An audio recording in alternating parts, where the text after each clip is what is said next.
In a crowded market in the Aztec capital, 500 years ago, a man is committing a serious crime. He sits over a small pile of cacao beans, and one by one, he is faking them. He takes the empty shell of a real bean, packs it with mud and ground avocado, rolls it in wax, and sets it back on the pile, indistinguishable from the real thing. Others in the same market carve fakes out of painted clay.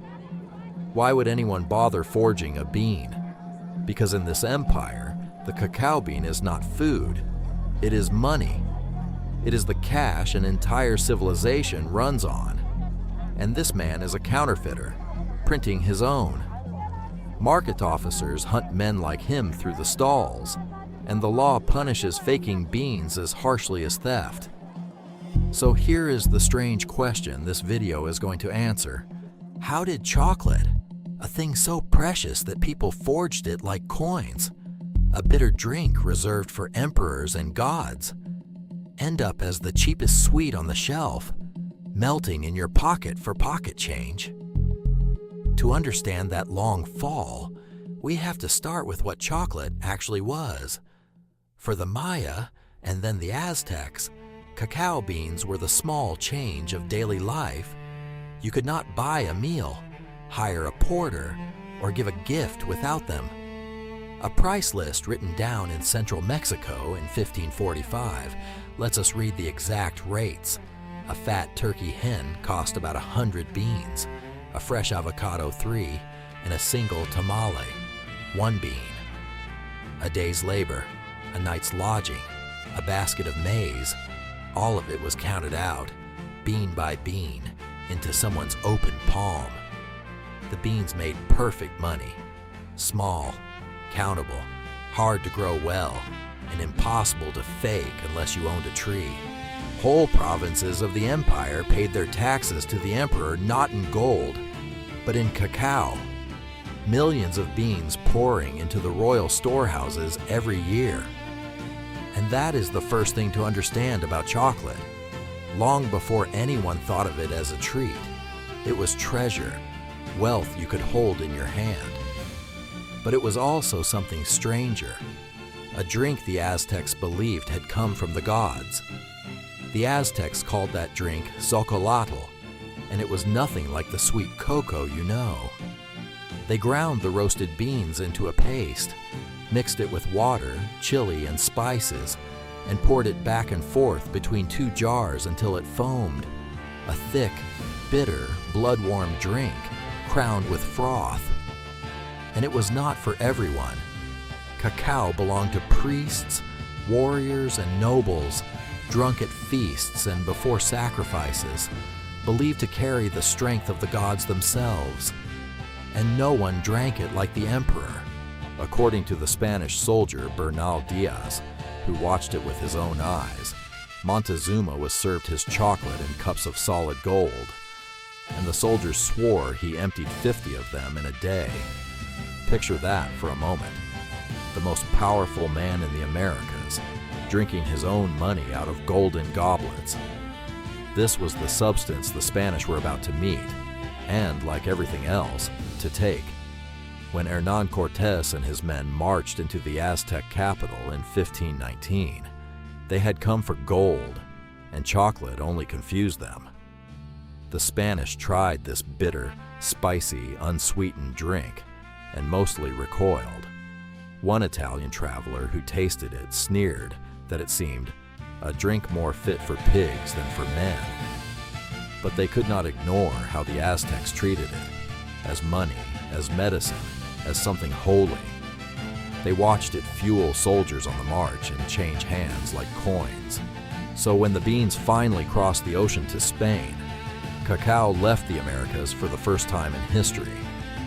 The conquistadors had seized an empire's gold and silver. Almost as an afterthought, they had also carried off its strangest treasure, a bean that was, all at once, a currency, a ritual, and a drink. And in Spain, someone was about to do the one small thing that would change chocolate forever and set it rolling toward your pocket. That change was simple, and it was enormous. Somebody in Spain, probably in the kitchen of a convent or a royal court, did what the Aztecs never had. They added sugar.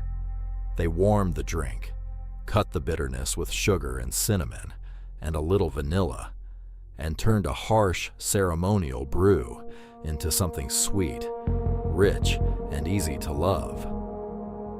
Almost overnight, chocolate stopped being a strange foreign medicine and became a luxury. The Spanish court fell for it completely, sipping it hot and sweet from delicate cups, and they kept it to themselves.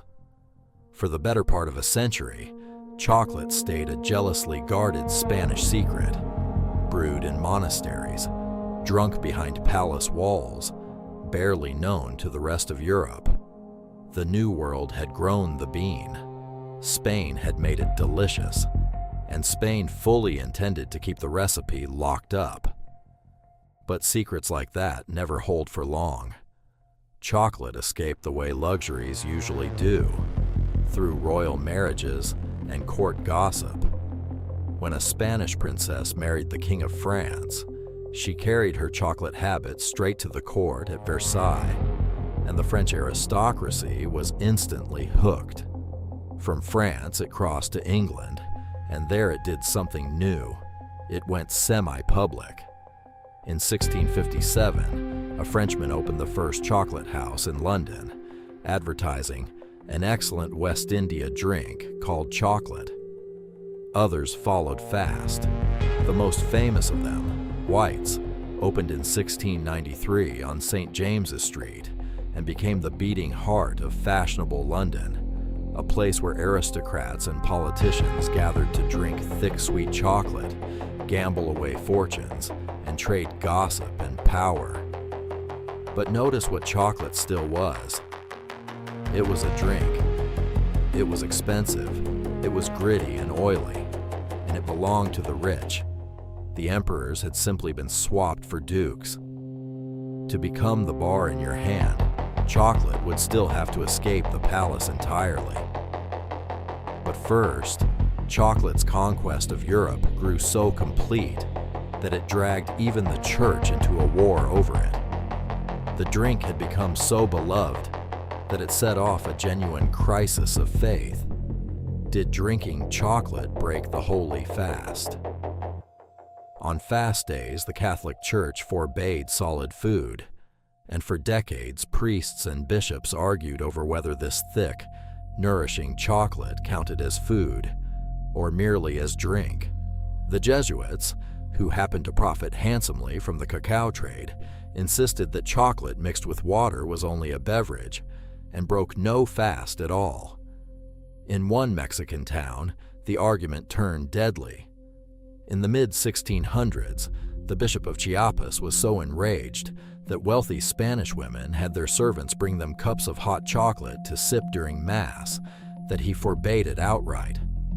The women boycotted his cathedral in protest, and soon after, the bishop fell violently ill and died, widely rumored to have been poisoned by a cup of the very chocolate he had banned. The country kept a proverb to remember it by: "Beware the chocolate of Chiapas." But the sweetness of it all came at a price, and it was one no one advertised, and that price was never paid by the people drinking it.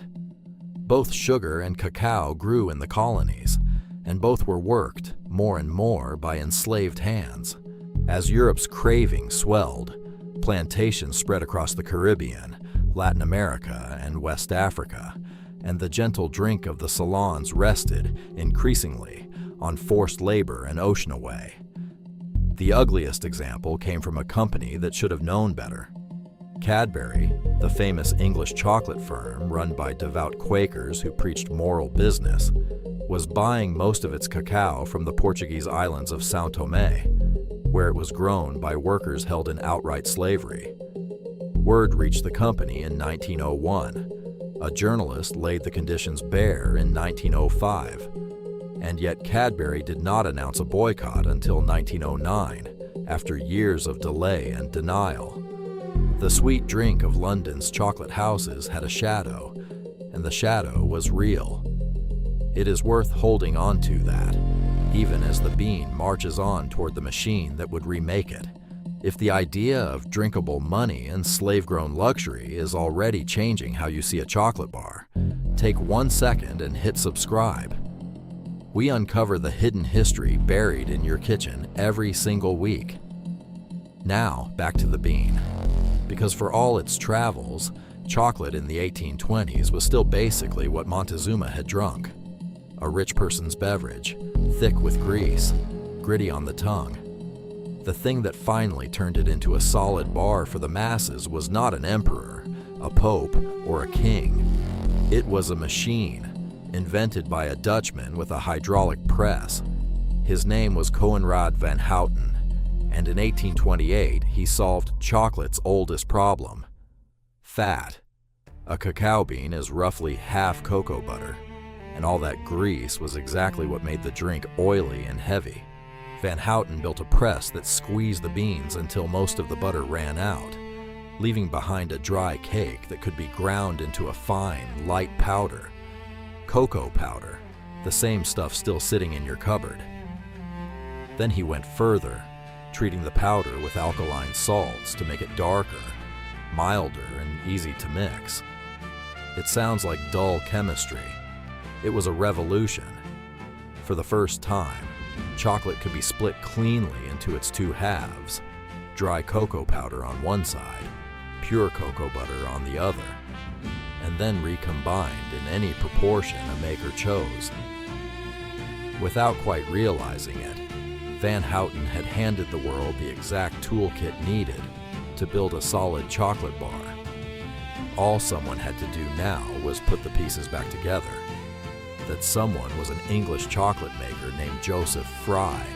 In 1847, in the city of Bristol, Fry took Van Houten's cheap cocoa powder, stirred in sugar, and then did the clever thing.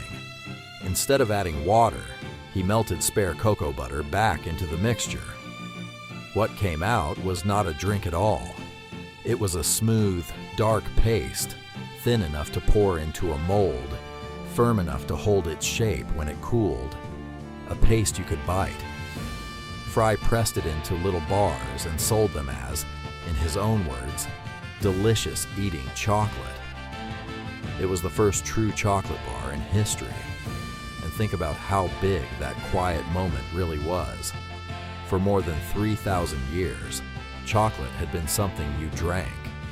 Now, for the first time ever, it was something you could carry in a pocket, unwrap, and eat. The bar was born. But it was still dark and still a little bitter, missing the two things that would soon make it irresistible. Those two things arrived within a few years of each other, and both came out of Switzerland. The first was milk. Chocolate makers had tried for years to blend milk into chocolate, but the water in fresh milk always ruined it. Then, in 1875, a candle maker turned chocolatier named Daniel Peter borrowed an idea from his neighbor, a man called Henri Nestlé, who had invented a shelf-stable powdered milk for babies. Peter stirred that dried milk into chocolate, and after years of failure, produced the world's first milk chocolate, paler, softer, sweeter than anything before it. The second breakthrough came in 1879, when Rodolphe Lindt built a machine called a conche that churned and ground the chocolate for hours on end, smearing the particles so fine that the grit simply vanished. His chocolate came out silky and glossy, melting the instant it touched your tongue. Sweet, solid, milky, and now smooth as well. The modern bar was, at last, fully assembled. All it needed was someone to make it cheap enough for everyone. That someone was an American named Milton Hershey. In 1893, at the World's Fair in Chicago, Hershey stood in front of a display of German chocolate-making machines and, by his own account, fell instantly in love. He was already a rich man from making caramels, so he sold that entire successful company to bet everything on chocolate. The Swiss made their milk chocolate with expensive powdered milk. Hershey figured out how to do it with cheap fresh milk and full industrial mass production. And in 1900, he launched the Hershey bar, sold not to aristocrats, but to ordinary Americans, for a single nickel, 5 cents. Then he did something almost unheard of.